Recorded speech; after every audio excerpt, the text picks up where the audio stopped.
In this video, we'll learn how to avoid being a victim of Western sanctions. I hope you understand what I mean when I say West. I'm talking about the United States of America and its allies. Simply explained, a sanction is a fine, and the fine is usually aimed at the economy of a given country. It's akin to cutting a country's financial arteries. After all, money is at the heart of practically everything in the globe. The main goal is to attack the most susceptible location on your opponent so that you can potentially control them. Furthermore, no country in the world likes to see its economy suffer, so the US and its allies use sanctions to maintain their superiority. You may say it provides. They have the authority to act as the world's watchdogs. As you may be aware, the United States and its allies have imposed several sanctions on Russia as a result of the Russian-Ukraine conflict. The following is a list of the sanctions that have been imposed on Russia thus far. The list is extensive. I'll make a country-by-country list. Pause the video and read what's on the screen. All Western countries have agreed to remove some Russian banks from the list of sanctioned financial institutions. SWIFT is a messaging system. SWIFT is the full name for the Global Interbank Financial Telecommunications System. This system establishes a global network of banks and other financial organizations to facilitate cross-border money transfers. The Russian currency, the ruble, fell to an all-time low against the US dollar the instant Western countries expelled Russia from the system. When a country's currency falls quickly, it has a detrimental impact on the economy of that country. It causes hyperinflation, in which the price of everything rises and is finally passed on to the country's customers or residents. Meanwhile, the central bank of that country must intervene to match demand by providing more money into the market. Everything has a cascading effect, making things more complicated. Western powers impose sanctions on a country because they fear hyperinflation. As a result, it will have an impact on innocent persons, causing political and economic instability inside the country, maybe leading to a change in the political regime. To put it another way, if you've ever watched a movie, you've probably noticed that the villain is always targeting the family. The entire point of the hero's buddies is to control or make the hero weak. Imposing sanctions works on the same principle. This is exactly what the US and European Union governments have done to a number of countries. The whole point of imposing sanctions on Russia by the US and its allies is to make Russia pay for what it did in Ukraine.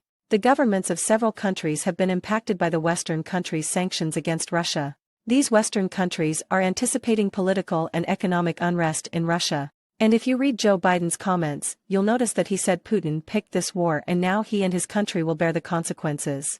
That sentence implies that Putin and his country will be held responsible. It means that Russian President Vladimir Putin, his government, and the Russian people will be held accountable. So that's what I was getting at. As a result, the administrations of major Western countries are anticipating political and economic upheaval in Russia, which is why sanctions are being imposed now. The most essential lesson to be learned from this episode is that after World War II, there are other countries that are not members of the European Union but are still allies of the United States. United States of America. So, after World War II, the United States has constructed an alliance of liberal countries that share shared ideals and interests, and they have basically formed a gang that goes after anyone who does not share their values and interests. So, what can we take out from this? You don't have the right to speak about your own country if you don't share the same values and interests as Western countries. Because the Western countries are going to band together and put economic and military pressure on you, you should be concerned about your country's security. Let us have a look at NATO. The North Atlantic Treaty Organization is abbreviated as NATO. It was founded in 1949 by 12 founding members, 2 of whom were North Americans and 10 of whom were Western Europeans. During the Cold War, NATO has aggressively expanded since then. 9 countries joined between 2004 and 2009. Montenegro and North Macedonia were granted NATO membership between 2017 and 2020, as you may know. As of now, the NATO membership consists of 30 countries. So, what about NATO's growth if we're talking about Chinese expansion? Consider that for a moment. There are currently 195 countries in the globe, although not everyone is a member of NATO. Then NATO is the world's most powerful and successful alliance. What will happen if a country does something tomorrow to protect its own interests, even if those interests do not line with those of Western countries? Do you realize that the Western countries will band together to attack that independent sovereign country? Take a look at India. India is a massive country. If India's own interests do not coincide with those of the United States, sanctions will be imposed on India as well. There is no doubt that the United States has imposed sanctions on India in the past. Let me give you a few examples. During the 1998 nuclear tests, India was subjected to sanctions. Why? Because the US never intended India to have nuclear weapons of its own. India now possesses nuclear weapons. As a result, it has been able to avoid a large-scale war with its neighbors. In 2019, the United States warned India that if it continued to import oil from Iran, it would face severe sanctions. Despite the fact that the United States did not implement any official sanctions against Iran, the threat was enough for India to stop buying Iranian oil. The US was not pleased when India acquired its first unit of Russia's S-400 missile defense system last year, in 2021. There were high-level discussions about the likelihood of US COTSA sanctions against India. Let me give you an example.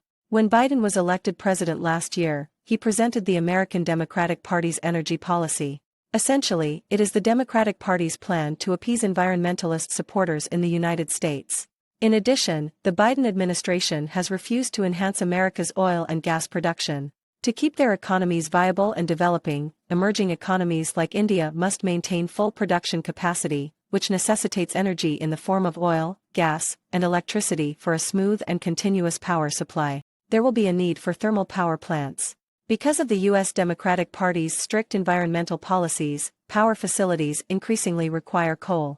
Because most reinsurance markets in the West have closed the door to coal-fired power projects, international reinsurance companies are not giving insurance assistance to Indian coal-fired power projects. You might be wondering why India is compelled to rely on foreign insurers. The solution is that you must recognize that a thermal power plant is a costly undertaking for which domestic insurance providers cannot fully compensate you. As a result, domestic Indian insurance businesses disperse risk among overseas insurance companies. It's possible to think of it as an investment. The majority of insurance businesses make money in two ways: by charging premiums in exchange for insurance coverage and by selling insurance. And, since last year, thermal power plants in India have had difficulty obtaining international reinsurance, despite reinvesting those premiums into other interest-generating assets. Thermal power plants generate over 75% of India's electricity. Because of their new strict environmental policies, foreign insurers have ceased insuring coal-fired thermal plants, so you can see how much of a problem it presents if you rely on another country. But then there's the United States' hypocrisy. He announced the energy doctrine at the start of 2021. His administration allowed extra oil and gas drilling permits on public land by the end of 2021 or in December.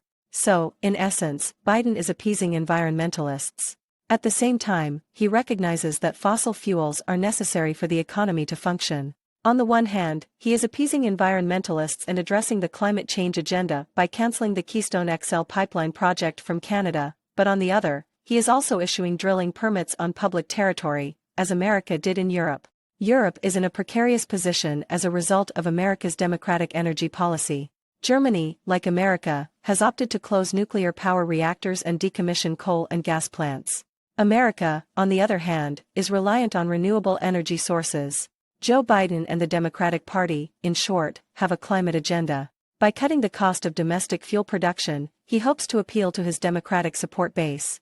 The same approach has been adopted by Europe, and I am confident that it will be adopted by other democratic countries.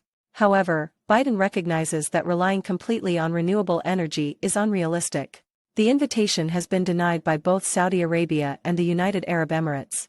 The West should have secured an alternative before penalizing Russia. Otherwise, why would Saudi Arabia and the UAE listen to the US? Fuel prices have risen over the world as a result of current US policies. Also, don't you believe it will be a loss for Saudi Arabia and the UAE if they raise their oil production capacity now, while Western countries are raising theirs? Don't you believe this is the best time for Gulf countries to profit? Why did Saudi Arabia extend this courtesy to the US last year? 2021, September, the Patriot, the US's most advanced missile defense system, was recently evacuated from Saudi Arabia. The Houthis in Yemen have been actively targeting Saudi military since then. This war between Saudi Arabia and Yemen has been going on since 2014, and trust me when I say that the US is the driving force behind the competition between Iran and Saudi Arabia, using religious and political rivalries. So Saudi Arabia has told the US that if you help me with the Yemen problem, only then will I be able to produce more oil for you once the US leaves Saudi Arabia. The security situation in Saudi Arabia has deteriorated. In short, these Houthi rebel groups are Iran's proxies, with Pakistan also playing a role, as Iran recruits and educates numerous Pakistani Shia soldiers to fight the Saudis in Yemen. This subject, however, necessitates its own video. Now is the moment to think about policies. Let's imagine there's a country called ABC. This country has vast coal and natural gas deposits, but due to Western countries' energy policies, this ABC country will be unable to utilize its own energy supplies, which could help it expand economically. However, they are no longer able to do so. Western countries will impose sanctions if this does not happen. Consider that for a moment. What method will you use to generate electricity? There is a lot of hoopla surrounding the electric vehicle sector, but it's important to remember that it, too, requires electricity. So, how will you generate electricity? Do you believe solar power could be used during the night? Do you believe wind turbines will move if there is no wind at all? Do you believe hydroelectricity can be a year-round source of energy? So, how will you generate electricity? So, in a nutshell, Western countries, in the name of climate change, has given rise to the notion that they may force other countries across the world to stop using fossil fuels and become energy dependent on the West. Because any sort of progress necessitates the use of energy, you must instill fear, and that fear is death as a result of climate change. Anyway, there's more to it, which I'll cover in a subsequent video, but the point is that this video will show you how to avoid being a victim of Western sanctions. The more we go towards self-sufficiency, the better. Almost everything that makes you dependent on another country needs to have a home alternative. You don't have to use this logic in your personal interactions, either. I'm merely attempting to explain things from a geopolitical standpoint here. You've probably also heard that MasterCard and Visa are merging. Visa's services in Russia have been halted. These are payment systems that accept credit cards. They are also international financial service companies based in the United States. Consider what would happen if a comparable sanction was imposed on India or any other country. Can you imagine how long it would take for your economy to be disrupted if you didn't have these online payment options? It depends on how powerful your country's economy is. It may take 3 to 6 months, or even a year, for your domestic payment services to become operational, but you will have issues with international transactions, as you are well aware when it comes to credit cards.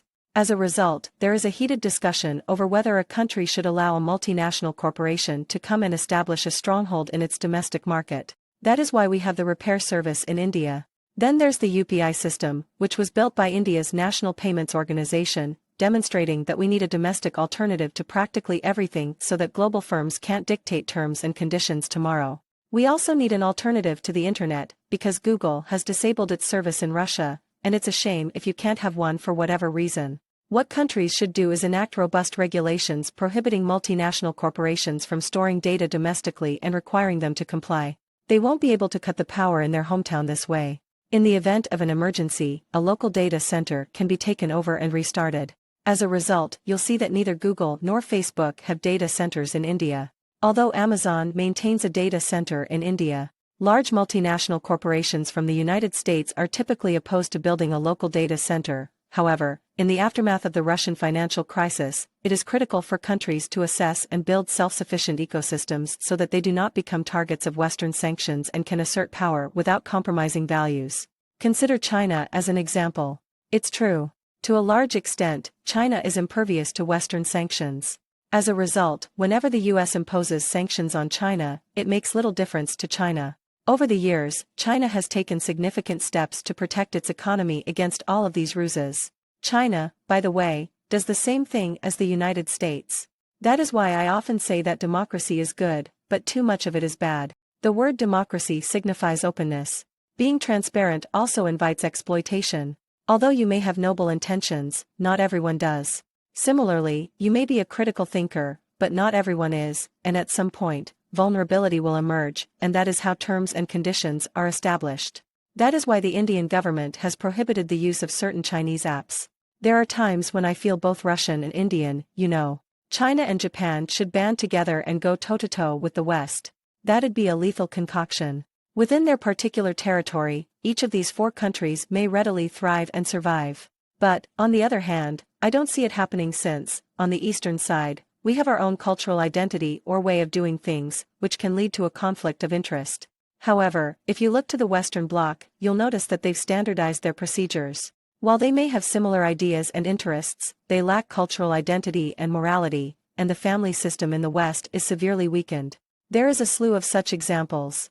This can become a never-ending debate. I hope you found this video to be educational. Thank you for watching. Do not forget to subscribe with all notices enabled to not miss out on the Jeni Media news. Anyways men, if you want to see more interesting videos, click the video right above.